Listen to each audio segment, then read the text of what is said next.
Arrancamos esta inmersión de hoy con un tema que a mí me resulta fascinante, Es que lo es, sin duda. porque conecta el pasado más remoto con dilemas humanos y filosóficos que son absolutamente atemporales, o sea, de hoy en día. Totalmente. Y además la fecha en la que estamos le da un contexto perfecto. Exacto. Fíjate, hoy es 22 de febrero de 2026. Y eso marca el preludio, digamos, ideal para el análisis que nos ocupa hoy. Claro, porque los documentos que tenemos sobre la mesa se centran justo en la figura que el calendario histórico conmemora mañana. Eso es, el 23 de febrero. Y a ver, antes de adentrarnos de lleno en la materia, cabe señalar un poco cuál va a ser nuestro enfoque aquí para quienes nos escuchan. Sí, es importante aclarar eso desde el principio. Nuestra misión consiste puramente en examinar de forma imparcial los apuntes y las reflexiones que hay en estas fuentes que nos han proporcionado. Exacto, los extractos de ese texto titulado, episodio 30, San Policarpo de Esmirna, Fidelidad hasta el final. Ese mismo. Vamos a desglosar las ideas, la teología, la historia que expone, pero sin que esto suponga una adhesión por nuestra parte. Es decir, con el rigor de querer entender qué transmite este material, qué nos cuenta sobre cómo las creencias verdaderas se mantienen vivas a través del ejemplo humano. Y no solo a través de debates teóricos, que es lo interesante. Exacto. Vale, vamos a desgranar esto porque necesitamos situar esta figura, a este tal Policarpo, en su mapa histórico. Pues a ver, para comprender el peso de este personaje dentro del texto, tenemos que alejarnos de esa idea de que es un mito o una figura, no sé, literaria construida a posteriori. Claro, no es una leyenda. No, no lo es. La fuente lo introduce con una categoría muy específica. Lo define como un testigo de primera generación. Primera generación. Eso es. El siglo II es una época de transición inmensa. Todo movimiento se enfrenta a una crisis brutal de identidad cuando desaparecen sus fundadores originales. Lógico, cuando los que empezaron todo ya no están. Exacto. Y es en ese abismo temporal donde Policarpo actúa como un ancla. Es decir, él no aparece cuando la estructura ya está cómoda y consolidada, Está ahí pisando barro. pisando el terreno cuando todo es súper vulnerable aún. Y el detalle más impactante del texto, o sea, lo que a mí me dejó impresionado, es que fue discípulo directo de San Juan. Fíjate en el peso de eso. Es que las notas recalcan que él literalmente escuchó de labios de quien escuchó a Cristo. O sea, para que la audiencia se haga una idea, esto es como hablar de historia contemporánea con alguien que estuvo en la habitación donde se tomaron las decisiones de la Segunda Guerra Mundial. Es un contacto directo, sin filtros. Es tener a la fuente primaria en tu salón tomándose un café. Y claro, en la antigüedad grecolatina, el conocimiento más valioso no se adquiría leyendo un pergamino. No, el aprendizaje era un proceso de imitación vital, conviviendo con el maestro. Absorbiendo su modo de vida, claro. Lo fascinante aquí es cómo el documento utiliza precisamente esa proximidad física y temporal para articular su idea de la tradición.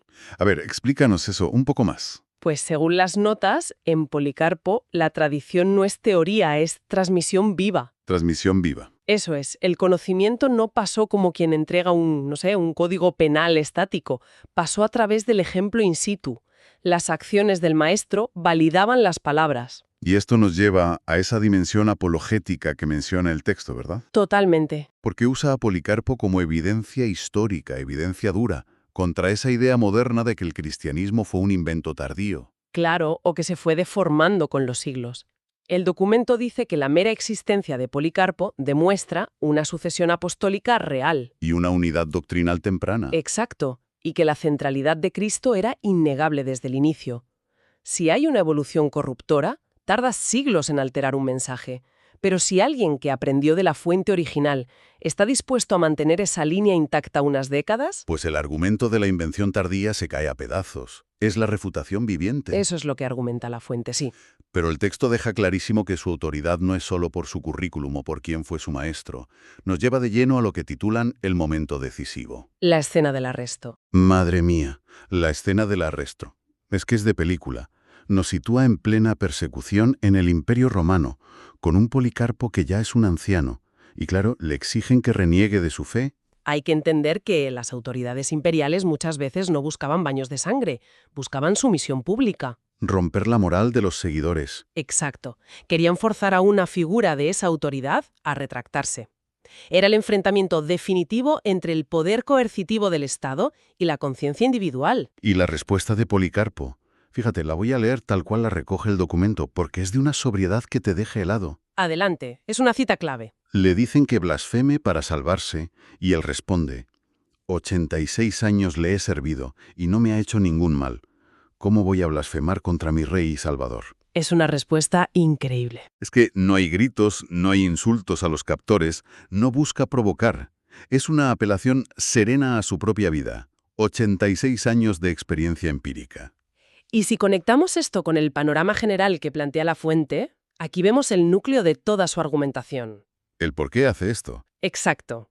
El autor subraya explícitamente que esto no era fanatismo.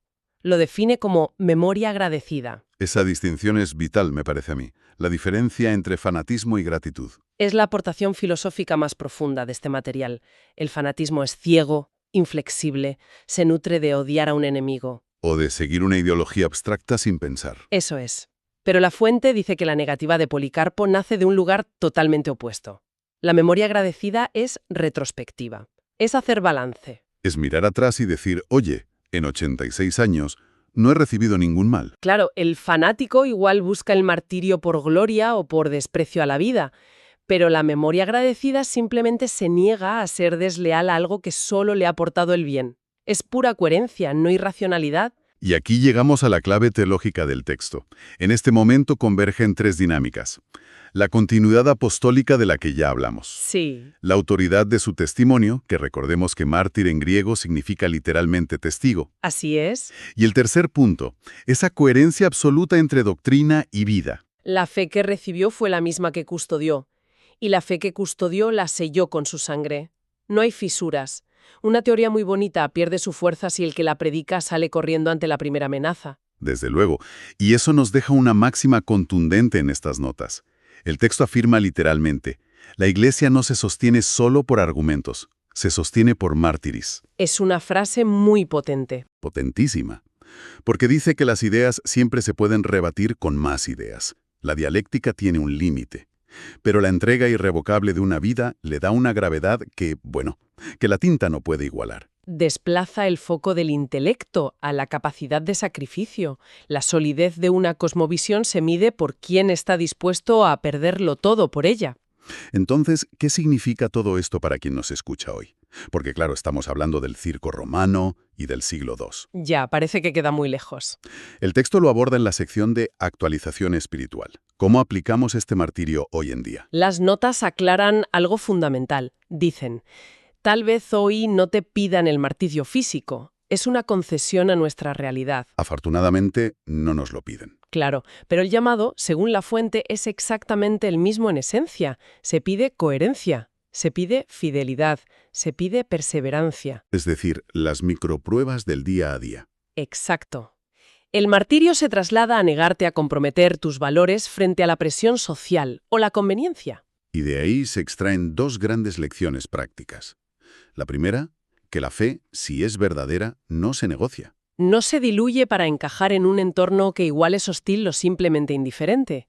Si una verdad es inamovible en la comodidad, debe serlo cuando resulta incómodo mantenerla. Y la segunda lección que vuelve a esa psicología de la que hablábamos. La gratitud. La memoria agradecida como la verdadera fuerza que sostiene la perseverancia. Es que esto es fascinante. Si resistes solo por terquedad o por pura fuerza de voluntad, te vas a agotar. La voluntad se acaba frente a un desgaste constante. Te quemas, lógicamente. Te quemas. Pero si la resistencia se basa en recordar el bien recibido, perseverar es casi una respuesta natural. No aprietas los dientes, simplemente recuerdas por qué empezaste. Es el motor inagotable de la fidelidad. Me parece una forma brillante de replantear la resiliencia humana. Y bueno, con esto nos acercamos ya al memorándum final, a lo que los apuntes llaman el cierre contemplativo. Que recoge una frase en latín preciosa. Sí, fide servata, vita donata. La fe guardada, la vida entregada. Resume la paradoja central del texto. Preservar un sistema de creencias no es esconderlo en una caja fuerte. Mantenerlo intacto frente a la adversidad requiere entregar la vida, ya sea de forma dramática, como Policarpo, o mediante la dedicación diaria en el presente. Mole síntesis, está claro que este análisis no es solo historia antigua. Las notas usan a San Policarpo para crear un tratado sobre cómo permanecer firmes. Nos dice que las doctrinas necesitan rostros humanos. Rostros de carne y hueso. Exacto. y que la verdad se demuestra con la coherencia final. De hecho, el documento termina con esa plegaria que dice, «Enséñanos a permanecer». Y esto plantea una pregunta importante si analizamos nuestro propio entorno actual con la lente de este documento. A ver, cuéntanos. Vivimos en una era profundamente digital, ¿verdad? Mucha información, muchos valores transmitiéndose a través de pantallas. Sí, todo muy virtual. Totalmente desconectados de ejemplos humanos tangibles, de esa transmisión viva de la que hablaba la fuente. Y además, nuestras comodidades están diseñadas para blindarnos de casi cualquier prueba extrema de supervivencia. Evitamos la fricción a toda costa. Exacto. Entonces, si el documento tiene razón y las convicciones innegociables se forjan en el vínculo directo y en la fricción, cabe preguntarse, ¿está nuestro entorno tan mediatizado y tan cómodo, erosionando nuestra capacidad para desarrollar creencias por las que no negociaríamos bajo ningún concepto? Es un pensamiento provocador para dejar en el aire. ¿Hasta qué punto esta comodidad constante nos priva de saber de qué estamos hechos realmente ante la adversidad? Es un desafío directo a nuestra capacidad para sostener principios. Desde luego. Es una interrogante de un peso extraordinario para cerrar. Y bueno, hasta aquí llega nuestro escrutinio de hoy sobre estos documentos. Esperamos que esta inmersión haya arrojado nueva luz sobre los textos y que haya dado herramientas para la introspección de quienes nos escuchan. Sin duda, es material para pensar largo y tendido. Seguiremos explorando más matices en futuros análisis a fondo. Gracias por el tiempo dedicado y que la curiosidad intelectual siga siendo siempre la brújula.